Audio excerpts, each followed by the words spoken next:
मेरठ में खौफनाक हत्याओं का सिलसिला थमने का नाम नहीं ले रहा। सौरभ हत्याकांड से शुरू हुआ सनसनीखेज घटनाक्रम अब अमित की हत्या के बाद और भी भयावह होता दिख रहा है।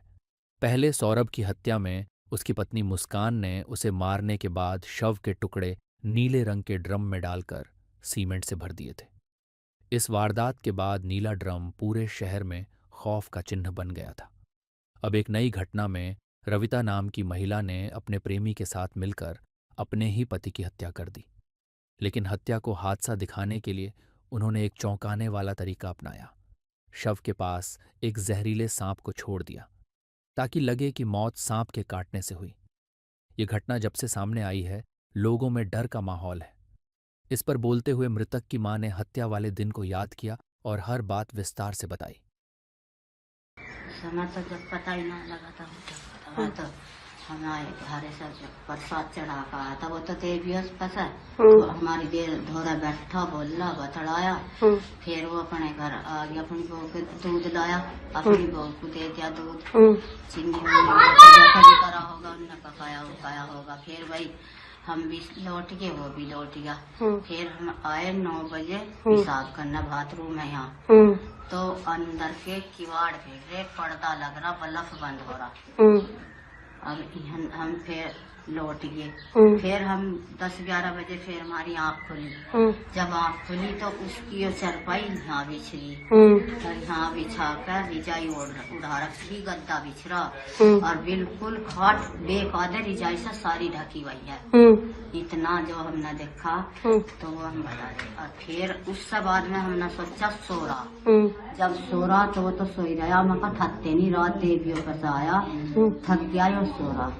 8 बजे उसकी घरवाली ने अपना लड़का चाय लेकर पराठा लेकर भेजा यहाँ से अपने पापा को। वो तो खड़ी होगी वहाँ जिन्ने पर रही और देखती रही वो कैसे करेगा ये लड़का। अच्छा, लुंडे ने आकर कहा पापा पापा, 3 आवाज मारी उनने, जो पापा हो तो बोल रही, चौथी आवाज में उनने रिजाई तार दी।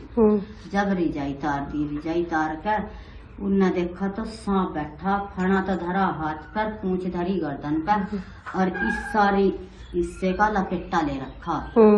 तो वो मैं भारती तो बाहर गया भागता, माँ मैं कहा पापा सांप न खा लिया। हमने कहा भाई नहीं वो तो सो रहा, उनको ना माँ खा लिया जाकर दे। हम यहाँ आए तो लुंडे ने रिजाई तो उघाड़ी रखी थी, तो देखा तो सांप। अब जब हमने रोतो कहा भैया सांप ने नहीं खाया, ये तो कुछ और ही हो रहा। सांप जब जनता इकट्ठी होगी तो सांप हला ही नहीं। मैंने कहा ये तो भाई किसी ने मारा।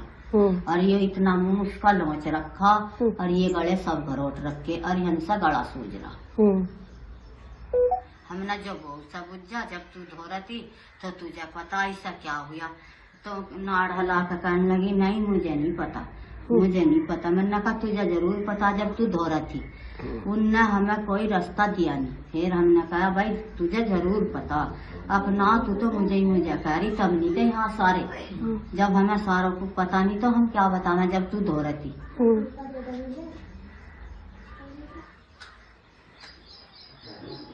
तो फिर आपने किसी को बुलाया मतलब सांप पकड़ने? और अब तो हम तो यही जाना, हमारा इंसाफ तो नहीं करोगे भाई। उन्हें दोनों को सीधा बढ़िया ही मिलनी चाहिए, फांसी का हुक्म न होना चाहिए। जैसा हमारा तो गया ही गया, तो वे भी जाने चाहिए। आरोपी पत्नी जिस सपेरे से सांप लाई थी, उसने भी उस दिन को याद कर बताया कि वह सांप जहरीला नहीं था। सपेरे ने यह भी बताया कि वह सांप उसे भी कई बार काट चुका है, लेकिन उसे कभी कुछ नहीं हुआ। गांव वाले ले जाते हैं, दूर ले जाते हैं। आपके पास कौन आया था सांप लेने के लिए? कोई किरसन है, लड़का भी नहीं। हाँ, सही बताओ बिल्कुल। और सांप कितना जहरीला था? बहन जी उसमें जहर नहीं था। अच्छा, तो उसे काटने से कोई परेशानी नहीं? हाँ जी, ना कोई परेशानी नहीं, हम हाथ में काट लेते हैं हमारे। अच्छा, तो उससे कुछ नहीं होता? बिल्कुल नहीं बहन जी। अच्छा, तो आपको पुलिस लेके गई तो पुलिस ने कुछ? बहन जी पुलिस ले गई। उसने कोई बदतमीजी या कुछ? ना बहन जी कुछ नहीं करा, मेरी सेवा और करी। बाबा जी आप जैसे सुना। अच्छा, और भैया क्या बहन जी कोर्ट के जाओगे आप? बाबा जी कोर्ट जाएगा बहन जी। हाँ बयान दे दो, सरकारी वकील बने तो आपकी कागजी कार्रवाई पूरी होगी। सरकारी गवाह बनने के लिए कागजी कार्रवाई पूरी हो गई? अब ये पता नहीं, पढ़े लिखे नहीं बहन जी, इन बातों का ज्ञान नहीं है बहन जी, पढ़े लिखों का ज्ञान है। अनजान आदमी का तो क्या भरोसा है बहन जी।